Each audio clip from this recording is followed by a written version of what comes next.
আচ্ছা, এই যে উচ্ছে কেটে নিয়েছি, এবার এর মধ্যে সরু সরু করে আলু দেবো। ব্যাস, বন্ধ কর। মাছের ঝোল হবে পুঁই ডাঁটা আর আলু দিয়ে।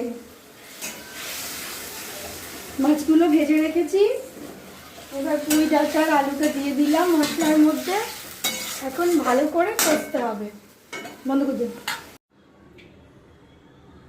স্টপ কর, ছেড়ে দে।